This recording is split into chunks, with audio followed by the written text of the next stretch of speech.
원래 시를 쓰고 싶었어요. 중학교 1학년 때부터.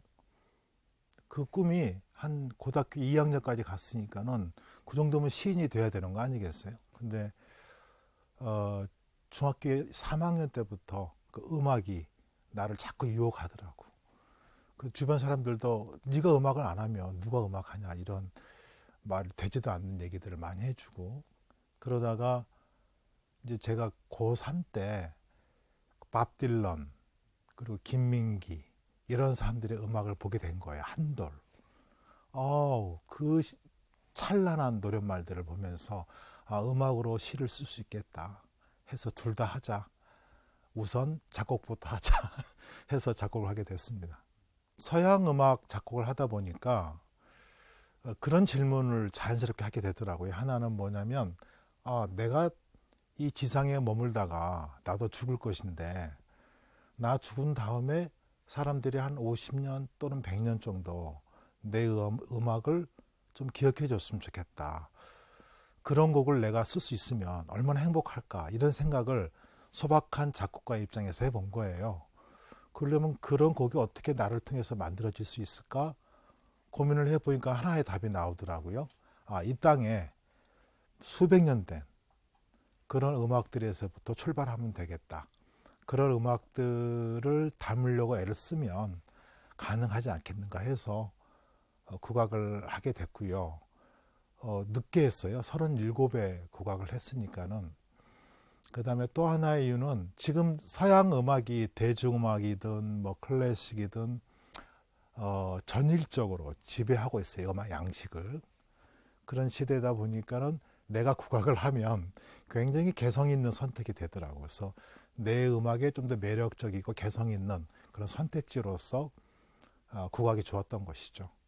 국악 하시는 분들이 자꾸 국악을 신비롭게 설명하는 경향이 있긴 한데, 제가 정말 공부해 보니까 저는 상당히 밀도 있게 공부를 했어요. 예를 들어서 이 해금산조, 이거 한 30분 되는 곡인데 그걸 다 체부해 봤고, 가야금산조 같은 경우는 50분, 이거 한 3곡 정도 해봤고, 이런 식으로 굉장히 많은 체보를 해봤어요. 체보.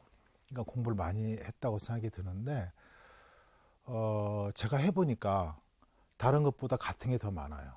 그러니까 서양 사람 만나도 콧구멍 똑같고 눈 2개 똑같고 기본적인 사람의 몸이 갖고 있는 구조가 동일하지 않습니까? 그러니까 다른 것보다도 같은 게 더 많다는 거, 그건 분명한 것 같아요. 그래서 저는 오히려 같은 부분들이 느껴지니까는 다른 것들이 갖고 있는 매력, 이게 또 분명하게 와닿더라고요. 그래서 저는 굉장히 즐겁게 공부했어요.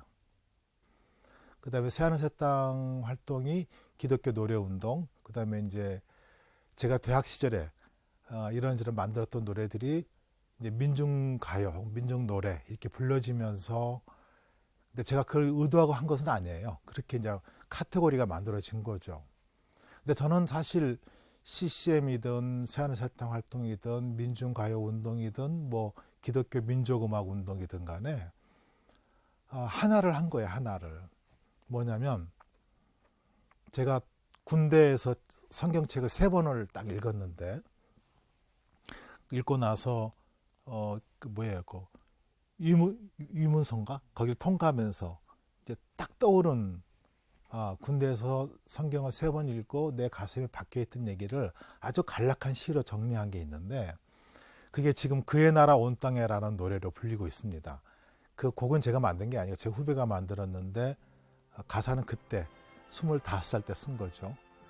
아주 작은 어린 양 한 마리를 둘러싼 그 추위, 공포, 맹수들의 습격, 여기에 마음이 쓰여서 미처 99마리의 양떼를 돌볼 겨를이 없으시는 하나님, 내가 성경을 통해서 만난 하나님을, 그리고 그 과부의 손 떨리는 동전 한 푼의 헌금을 넉넉하게 받으실 줄 아는 하나님, 그리고 강물 따라 버려진 아이를 들어서 이스라엘의 해방을 역사를 이끄는 하나님, 그리고 건축자들이 쓰다 남은 버린 돌을 하나 들어서 완성된 건물에 머릿돌로 삼으신 하나님, 내가 성경 말씀을 깊이 탐독하면서 만난 하나님은 이런 분이셨다.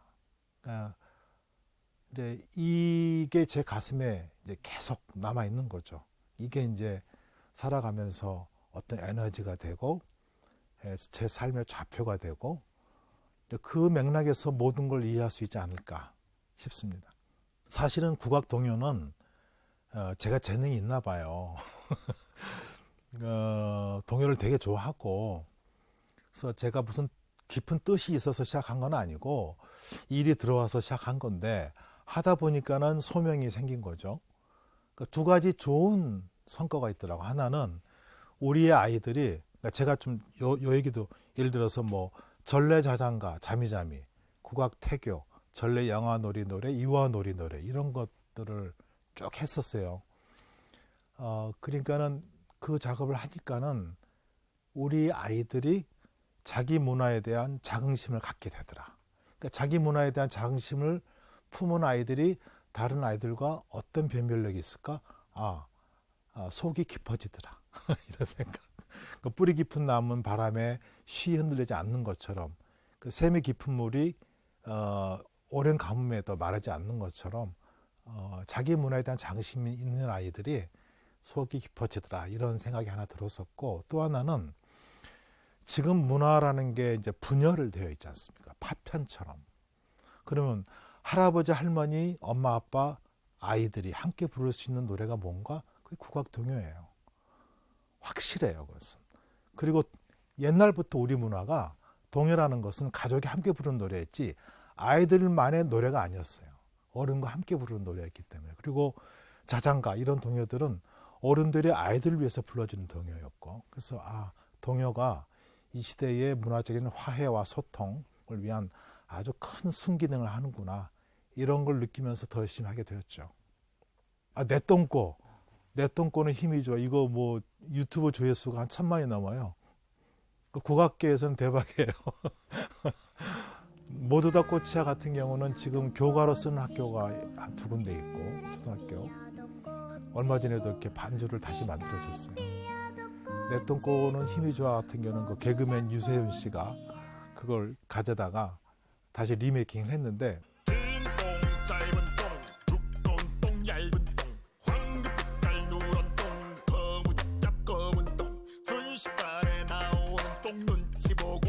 우리 아들이 불렀거든요, 원래 그 노래를. 우리 아들이 그거 들어보더니만 자기보다 노래를 못했대. 2000년도에 제 아내와 결혼을 하고 1999년도군요. 결혼하고 박용길 장로님, 문익환 목사님의 부인이신, 인사차 갔는데 거기에 문익환 목사님의 유품들이 이제 방에 진열돼 있었어요. 거기에 아주 얇은 책, 한 20페이지도 안 되는 늑범 문익환 옥중성가집, 이런 책이 한 권 있더라고.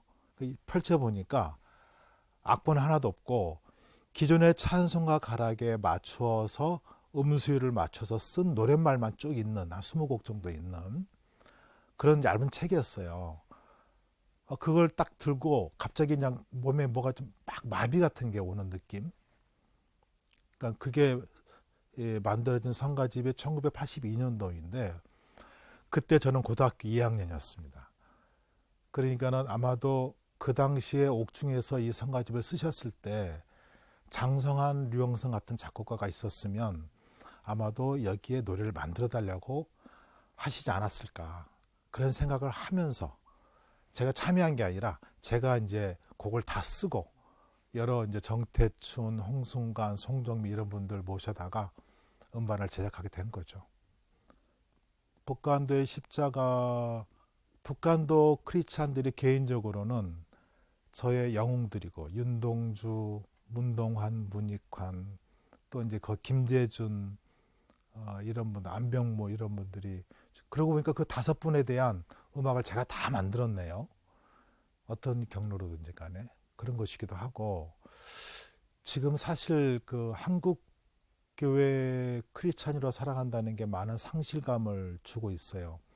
저는 그 뿌리를 깊게 파헤쳐 가다 보면 결국 만나는 게 만모니즘, 물신주의, 이걸 만날 수밖에 없다고 보고, 우리의 신앙의 가치라는 것이 만모니즘과의 투쟁 속에서 이제 패배해 가고 있다는 어떤 강력한 위기감 같은 것을 느끼고 있는 거죠.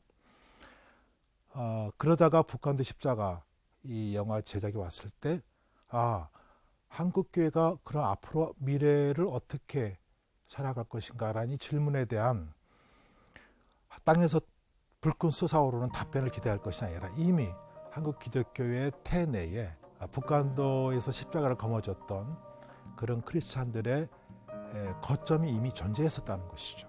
거기에 우리가 뿔을 두지 않기 때문에 거기에서 맑은 샘물이 솟고 있는데 거기에 우리가 뿔을 안 두고 있는 거예요. 그러니까 만모니즘의 포로가 돼버리는 것이죠. 한국교회가 가야 될 미래의 말 그대로 오래된 미래 같은 비전이 북한도에서 십자가를 거머쥐고 애국 독립운동가 크리스찬으로서의 삶을 일상적으로 수행해왔던 그분들의 삶이 아니었을까. 굉장히 행복한, 굉장히 감동적인 체험으로 이 작업을 했습니다.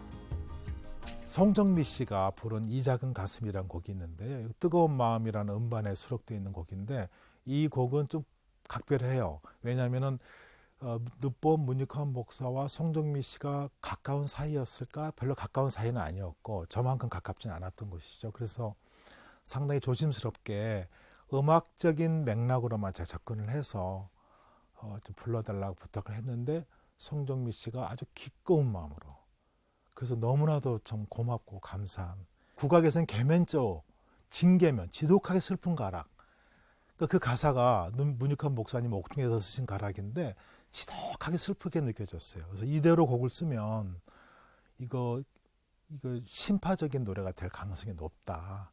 굉장히 걱정을 많이 해서 많이 덜어내려고 무지혜를 썼던 그런 곡인데 그렇기 때문에 이 노래 가사를 좀 더 우아하고 그다음에 좀 관조적이면서도 좀 이렇게 부드러운 온화한 성품의 목소리가 느껴지는 가수가 불렀으면 좋겠다라는 생각이 있었고, 또 하나는 반주가 기타 한 대였으면 좋겠다. 근데 기타 한 대라는 것은 무슨 얘기냐면 음악에서 여백이라는 단어를 우리가 쓸 때요, 비어있다는 의미로 쓰는 것이 아니라 의도된 여백으로 음악을 꽉 채운다. 굉장히 공력 있는 가수가 할 수 있는 일이죠.